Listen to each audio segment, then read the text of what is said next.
All new desire வந்த அதே வேகத்தில் இப்போ இந்த ஆல் நியூ அமேஸ் வந்திருக்கு.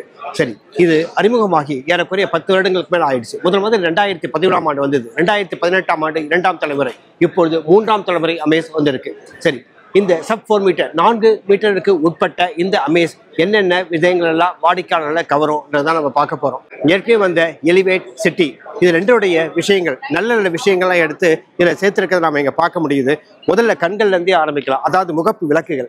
இந்த முகப்பு விளக்குகள் இன்னும் கொஞ்சம் ஸ்லிம்மாக மாறி இருக்கு. பைஎல்இடி ப்ரொஜெக்டர் ஹெட்லாம்ப்ஸாக இருக்கிறத நம்ம இங்கே பார்க்குறோம். இந்த முகப்பில் இருக்கக்கூடிய கில் நல்லாவே மாறி இருக்கு. இது எலிவேட்டுடைய ஒரு சாயல் இருக்கிறத இங்கே நம்ம பார்க்குறோம். இந்த 15 இன்ச் அலாவில் இருக்குல்ல, என்னோட டிசைன் புதுசாக இருக்கு. ஸோ இந்த அவுட்டர் ரியர் மிரர் இருக்குல்ல, ஸோ இந்த அவுட்டர் ரியரோட பொசிஷன் இங்கே மாறி இருக்கிறத நீங்கள் பார்க்க முடியும். முதல்ல ஆக்சுவலாக ஏபிஎல்ல இருந்தது, இப்போ இது வந்து விண்டோவோடய சேர்ந்து இருக்கிறத பார்க்குறீங்க. அது மட்டும் இல்லை, இங்கே ஒரு கேமரா இருக்கிறது நம்மளால் பார்க்க முடியுது. இந்த கேமரா என்பது பாதுகாப்புக்காக. ஸோ இங்கு தெரியக்கூடிய காட்சிகள்லாம் வந்து நமக்கு வந்து உள்ளே வந்து நம்ம வண்டியை ஓட்டும் போது நமக்கு வழிகாட்டும், வழித்துணையாக இருக்கும். அடுத்ததாக இங்கே இருக்கக்கூடிய இந்த குரோம் ஹேண்டில் இருக்குல்ல, ஸோ இதுவும் இந்த காருக்கு வந்து ஒரு ப்ரீமியம் லுக்கு கொடுக்கதா இருக்குது. இந்த சில் பகுதியில் இருக்கக்கூடிய இந்த குரோமெல்லாம் இருக்குல்ல, இதெல்லாம் வந்து தனி காசு. இதெல்லாம் நீங்கள் வந்து அசசரிஸ் வாங்கினா தான் கிடைக்கும். இந்த ஷார்ட் ஃபின் ஆண்டனாவும் சரி, இங்கே சரிகின்ற இந்த கூரை வந்து எப்படி வந்து ஆக்சுவலாக வந்து இந்த ரியர் விண்ட்ஷீல்டில் இன்டகிரேட் ஆகிருக்கு. ஸோ இதெல்லாம் வந்து இந்த காருக்கு ஒரு தனி அழகை கொடுக்குது. இந்த காருடைய பின்புறத்திலையும் எலிவேட்டருடைய பல அம்சங்கள் இருக்கிறத பார்க்க முடியுது. அதே சமயத்தில் அது அழகாக இருக்குது, இது பொருத்தமாகவும் இருக்குது. சரி, என்னுடைய பூட் ஸ்பேஸ் எந்த அளவுக்கு இருக்குன்னு பார்க்கலாம். ஸோ உண்மையிலேயே இது ரொம்ப பெரிதாக இருக்கிறது. அது மட்டும் கிடையாது, இது ஆக்சுவலாக இது வந்து 416 லிட்டர் கொள்ளளவு இது. ஸோ இங்கே ஏதாவது வந்து ஒரு பூட் லைட் இருக்கான்னு பார்க்குறோம். பூட் லைட் இருக்கும். எஸ், இங்கே ஒரு பூட் லைட் இருக்கும், தெரியும் நமக்கு. இதோட நீளம் என்பது 4 மீட்டருக்கு உட்பட்டது. அதாவது 4 மீட்டருக்கு 5 mm தான் குறைவு. ஸோ இந்த வீல் பேஸ் அப்படின்னு பார்த்தாலும் 2700 mm. இது ஏறக்குறை 2.25 மீட்டர் அப்படின்னு நம்ம சொல்ல முடியும். இதோட கிரவுண்ட் கிளியரன்ஸ் என்பது 172 mm. இந்த ஆல் நியூ அமேஸில் மாறாத விஷயம் அப்படின்னு கேட்டிங்கன்னா இந்த இன்ஜினும் இங்கே இருக்கக்கூடிய கியர் பாக்ஸ் மட்டும்தான். ஸோ நம்ம பழைய அமேஸில், அதாவது அவுட் கோயிங் அமேஸில் எந்த 4 சிலிண்டர்கள் கொண்ட 1.2 லிட்டர் ஐவிடெக் இன்ஜின் இருந்ததோ அதே ஐவிடெக் இன்ஜின் தான் இங்கேயே இருக்குது. இது அங்கே ப்ரொடியூஸ் பண்ண அதே 90 HP அளவுக்கு சக்தியையும் ஒரு 110 Nm அளவுக்கு டார்க்கையும் தான் இதுவும் வெளிப்படுத்துது. ஸோ இதனுடைய ஃபியூல் எஃபிஷியன்சி அப்படின்னு பார்த்தீங்கன்னா இது ஆக்சுவலாக சிவிடி கியர் பாக்ஸோட இயங்கும் போது 18.65 கிலோமீட்டர் அளவுக்கு மைலேஜ் கொடுக்குது. இதுவே வந்து ஒரு மேனுவல் கியர் பாக்ஸோட இயங்கும் போது இதனுடைய மைலேஜ் என்பது 19.46 கிலோமீட்டராக இருக்கும். இந்த காரினுடைய உட்புற அமைப்பு எப்படி இருக்கிறது அப்படின்னு நான் பார்க்குறோம். ஏறக்குறைய எலிவேட்டில் இருந்த பல விஷயங்கள் இங்கே இருக்குது. முக்கியமான மாற்றம், முன்னேற்றம் அப்படின்னு பார்த்தோம்னா இங்கே இருக்கக்கூடிய இந்த வண்ணங்களை சொல்லலாம். இந்த வண்ணங்கள், அதாவது பீஜம் இந்த கருப்பு வண்ணங்களும் சேர்ந்து இந்த காருக்கு ஒரு நல்ல ப்ரீமியம் லுக்கு கொடுக்குது. ஆனால் அதே சமயத்தில் இங்கே இருக்கக்கூடிய இந்த டேஷ்போர்டு இருக்கு இல்லையா, இந்த டேஷ்போர்டு அமைப்பு வந்து எலிவேட் மாதிரி தான் இருக்குது, இல்லைன்னு சொல்ல வரல. பட் இருந்தாலும் இங்கே இருக்கக்கூடிய ஹார்ட் பிளாஸ்டிக்ஸ்ன்றது வந்து நம்ம கொஞ்சம் கண்ணை உறுத்துற மாதிரி தான் இருக்குது. ஸோ அதுக்கு அடுத்ததாக இங்கே நாம் பார்க்கக்கூடியது என்பது 8 இன்ச் கொண்ட இந்த ஃப்ளோட்டிங் டச் ஸ்க்ரீன். இது அதே போலவே இங்கே ஒரு இன்ஸ்ட்ருமெண்ட் கிளஸ்டர், இது 7 இன்ச் கொண்டது இது. ஆனால் இது வந்து ஆக்சுவலாக வந்து முழுக்க டிஜிட்டல் கிடையாது, இது வந்து ஒரு செமி டிஜிட்டல் தான் இது.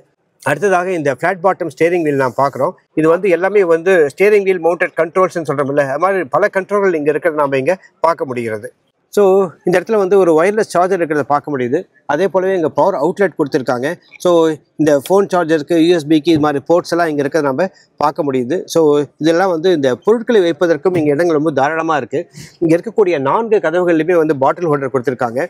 அதை தவிர்த்து இங்கே 2 கப் ஹோல்டர் இருக்கிறது இங்கே பார்க்க முடியுது. ஸோ இந்த சென்டர் கன்சோல் நம்ம கவரக்கூடிய இன்னொரு விஷயம் என்ன அப்படின்னு நம்ம பார்த்தீங்கன்னா, இந்த ஆக்சுவலாக இருக்கக்கூடிய கியர் லிவர் தான். இது மேனுவல் என்பதால் இப்படி இருக்குது. இதுவே வந்து ஒரு சிவிடி கியர் பாக்ஸ் பொருத்தப்பட்ட ஒரு வண்டியாக இருந்ததுன்னா இதனுடைய லிவர் என்பது வேறு மாதிரியாகத்தான் இருக்கும். இந்த இடத்துல வந்து ஒரு சின்ன காயின் மாதிரியான விஷயங்கள் வைக்கிறதுக்கு இங்கே இடம் இருக்கிறத பார்க்குறோம். இந்த இடத்துல ஒரு ஹேண்ட் பிரேக்கும் கொடுத்துருக்காங்க. இதில் ஒரு சின்ன ஹேண்ட் ரெஸ்ட் இருக்கிறது பார்க்குறோம். இந்த ஹேண்ட் ரெஸ்ட் என்பது இந்த காரோடய வருமா இல்லை ஒரு ஆக்சிலரியாக வருமானு தெரியல. இது இப்படி ஒரு லோ ஆங்கிளில் இந்த கேமரா வச்சாலே நம்ம இந்த இடத்துல வந்து ஒரு ஆக்சுவலாக சன்ரூஃப் இருக்கா அப்படின்னு நம்ம தேடுவோம். ஈவன் டிசைனில் கூட இருக்குது. பட் ஆனால் இந்த இடத்துல எந்த விதமான ஒரு சன்ரூஃபும் இல்லாத ஒரு பெரிய விஷயமா தான் இருக்குது. அதே போல் இந்த ஆம்பியன்ட் லைட்டிங் மாதிரியான விஷயங்களும் இல்லை. ஆனால் இந்த ஆம்பியன்ட் லைட்டிங்காக இருந்தாலும் சரி, இது போல் வேறு சில ஃபீச்சர்ஸ் வேணும்னா அதெல்லாம் ஆக்சசரிஸாக நம்ம இங்கே வாங்கி கொள்ள முடியும் அப்படின்னு நம்ம சொல்லியிருக்காங்க. ஸோ இந்த இடத்துல ஒரு 2 ரீடிங் லைட்டும் கொடுத்துருக்கிறத நம்ம பார்க்க முடியுது. ஸோ ஆக்சுவலாக இந்த 2 இடத்துக்குமே, இந்த டிரைவருக்கும் சரி, இந்த கோ பேசஞ்சருக்கு சரி, 2க்குமே வேரண்டி மிரர் கொடுத்துருக்காங்க. ஸோ பெண்களும் இந்த கார்களை அதிகமாக வாங்குவார்கள், ஓட்டுவார்கள் அப்படின்ற நம்பிக்கையில் தான் இங்கே ஒரு வேரண்டி மிரர் கொடுத்துருக்காங்கன்னு நினைக்கிறோம். இந்த இன்னர் ரியர் வியூ மிரர் என்பது ஆட்டோமேட்டிக்கலில் மேனுவலாக தான் நம்ம அட்ஜஸ்ட் பண்ண வேண்டியதாக இருக்குது. இதில் அமேஸ் வந்து நிறைய விஷயங்களை கிளைம் பண்ணுறாங்க. அதாவது இதனுடைய ஹெட்ரூம் இருக்குல்ல, இது இம்ப்ரூவ் ஆயிருக்கு, லெக் ரூம் இம்ப்ரூவ் ஆயிருக்கு. உண்மையிலே லெக் ரூம் ரொம்ப இம்ப்ரூவ் ஆயிருக்கிறத பார்க்க முடியுது. ஆனால் ஷோல்டர் ரூம் பற்றி அப்படி எதுவும் சொல்லலை அவங்க. சரி, ஆனால் இந்த ஒரு 3வது பயணி அப்படின்னு உட்காந்தாருன்னு வச்சுங்களேன், ஈவன் அவருக்கும் ஆக்சுவலாக வந்து ஒரு ஹெட்ரஸ் கொடுத்துருக்கு நம்ம பார்க்குறோம். அது மட்டும் இல்லை, இந்த பின்னருக்கை பயணிகளுக்காகவே தனியாக ஒரு ஏசி வெண்ட்டும் இருக்குது. ஸோ நம்ம இதை இங்கே அட்ஜஸ்ட் பண்ணிக்கவும் முடியும். கோ பேசஞ்சர் இருக்கா இல்லையா, இந்த கோ பேசஞ்சர் சீட்டுக்கு பின்னாடி ஆக்சுவலாக பேப்பர்ஸ்லாம் வைக்கிறதுக்கு ஒரு சின்ன இடமும் இருக்குது. அது மட்டும் இல்லை, இந்த சீட்டை நல்லா ஸ்கூப் அவுட் பண்ணியிருக்கிறதுனால இந்த கால் வச்சாலும் இடிக்காது. ஸோ அதே போல் தான் இந்த டிரைவர் சீட்டையும் நல்லா ஸ்கூப் அவுட் பண்ணியிருக்காங்க. ஸோ அது மட்டும் இல்லை, இந்த டிரைவர் சீட்டு கீழே நமக்கு காலை வந்து வைக்கிற அளவுக்கு ஒரு போதுமான அளவுக்கு வந்து ஒரு ஸ்பேஸ் இருக்கிறத பார்க்குறோம். ஸோ இந்த சீட்டை பொறுத்த மட்டும் ஆக்சுவலாக நல்லா தை சப்போர்ட் இருக்குது. கிராப் ரயிலும் கொடுத்துருக்காங்க. ஸோ இந்த டோர் இருக்கு இல்லையா, இந்த டோர்லேயும் நம்ம ஆக்சுவலாக வந்து கை வைக்கக்கூடியதற்கு ஒரு ஆம்ரெஸ்ட் மாதிரி ஒரு ஸ்பேஸ் இருக்குது. ஸோ இங்கேயும் ஒரு ஆம்ரெஸ்ட் மாதிரி ஸ்பேஸ் இருக்குது. சேஃப்டி அப்படின்னு பார்க்கும்போது இதில் 6 காற்றுப்பைகள் இருக்குது. அதையும் தாண்டி இஎஸ்பி மாதிரியான பல விஷயங்கள் கொடுத்துருக்காங்க. ஆனால் எல்லாத்தையும் விட பெரிய விஷயமா இங்கே சொல்கிறது என்னன்னு கேட்டிங்கன்னா, இதில் கிராஷ் டெஸ்ட் முதற்கொண்டு, அதாவது அடல்ட்டாக இருந்தாலும் சரி, சைல்டாக இருந்தாலும் சரி, எல்லாருடைய பாதுகாப்புக்கும் நாங்கள் உத்தரவாதம் அளிக்கும் வகையில் நிறைய விதமான பரிசோதனை நாங்கள் பண்ணியிருக்கோம் அப்படின்னு சொல்லியிருக்காங்க. இந்த டாப் எண்ட் இருக்குல்ல, டெக்ஸன் அப்படின்னு வேரியண்ட்டில் அவங்க ஈவன் அடாஸ் லெவல் 2 ஃபீச்சர்ஸ் எல்லாம் கூட கொடுத்துருக்காங்க. ஸோ அந்த அடாஸ் லெவல் 2 ஃபீச்சர்ஸில் adaptive cruise control, lane departure warning, lead car alert, auto high beam, hill start assist, இது மாதிரி பல விஷயங்கள் அதில் இருக்குது. இதில் கனெக்டட் கார் ஃபீச்சர்ஸும் நிறையா கொடுத்துருக்காங்க. ஸோ இந்த கனெக்டட் கார் ஃபீச்சர்ஸ் இருக்கிறதுனால இது ஆக்சுவலாக இல்லை நம்ம வந்து ஒரு ஸ்மார்ட் ஃபோனாக இருந்தாலும் சரி, இல்லை ஸ்மார்ட் வாட்சாக இருந்தாலும் சரி, இதை கூட நம்ம கனெக்ட் பண்ணிக்க முடியும். ஓகே, இதே போலவே Jio fencing, car location, find my car, இது மாதிரி பல விஷயங்களையும் நாம் ஆப்ரேட் பண்ணிக்க முடியும். ஸோ இது அலெக்ஸா மாதிரியான மற்ற ஃபீச்சர்ஸும் கொடுக்கப்பட்டிருக்கிறது. டிசையர், ஆரா, டிகார், இப்படி 3 முக்கியமான போட்டியாளர் இருக்கக்கூடிய இந்த சப் 4 மீட்டர் செடான் செக்மெண்ட்டில் வந்திருக்கக்கூடிய இந்த ஆல் நியூ அமேஸ் என்பது எந்த அளவுக்கு வெற்றி பெறும் அப்படின்னா, ஏற்கனவே இதற்கு ஒரு பெரிய கஸ்டமர் பேஸ் இருக்குது. ஸோ இந்த கஸ்டமர் பேஸை எந்த அளவுக்கு காப்பாற்றுன்றதுக்கு நம்ம பல விஷயங்கள் இங்கே பார்த்தோம். இதில் பல விஷயங்கள் இம்ப்ரூவ் ஆகிருக்கு, பல விஷயங்கள் எலிவேட் அளவுக்கு எலிவேட் ஆகிருக்கிறது இங்கே நம்ம பார்த்தோம். ஸோ இப்போ இந்த 3 வேரியண்ட்டாக இது வந்திருக்கு, வி, விஎக்ஸ், ZX என்பது. ஸோ இந்த வி என்னக்கூடிய இந்த பேஸ் வேரியண்ட்டோட விலை 8 லட்சம், 8 லட்சத்துக்கு 10,000 ரூபாய் கம்மி. ஸோ ஹையண்டில் இருக்கக்கூடிய ZX உடைய வேரியண்ட் என்பது 11 லட்சம், 11 லட்சத்துக்கு 11,000 ரூபாய் கம்மி. ஸோ இதனுடைய ப்ரைஸ் பேண்ட், இந்த ப்ரைஸ் பேண்டில் தான் இந்த சப் 4 மீட்டர் செக்மெண்ட்டில் வந்திருக்கக்கூடிய சப் 4 மீட்டர் செடான் செக்மெண்ட் வந்திருக்கக்கூடிய இந்த ஆல் நியூ அமேஸ் என்பது இப்பொழுது களம் கண்டு இருக்கிறது. அடுத்த ஆண்டிலிருந்து, அதாவது அடுத்த மாதத்திலிருந்து இதனுடைய விற்பனை ஆரம்பமாக இருக்கிறது.